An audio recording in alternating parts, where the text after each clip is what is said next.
Jika masyarakat mengalami kecelakaan, langkah yang pertama dilakukan adalah melaporkan ke unit Gakum Polres tempat. Oke. Jadi di sana dilaporkan kasus kecelakaan yang seperti apa. Nah, karena sekarang sistem sudah digital semua, Pak. Jadi kan Benar.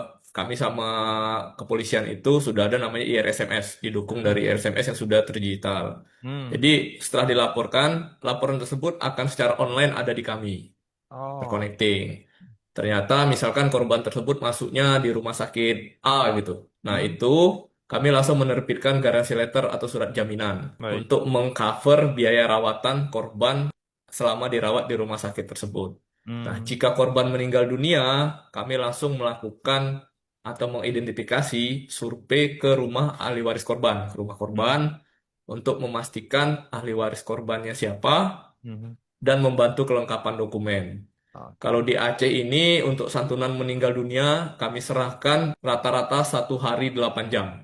Jadi kalau kecelakaannya hari ini paling lama 1 hari 8 jam sudah diserahkan kepada ahli waris korban melalui transfer kepada rekeningnya ahli waris korban. Jika ahli waris korban tidak punya rekening, karena kami sudah bekerja sama dengan bank di sini, Hmm. itu kami bisa membantu untuk dibukakan rekening. Namun Oh. untuk pengambilannya memang harus langsung ahli waris korban karena itu Oh. terkait dengan perbankan.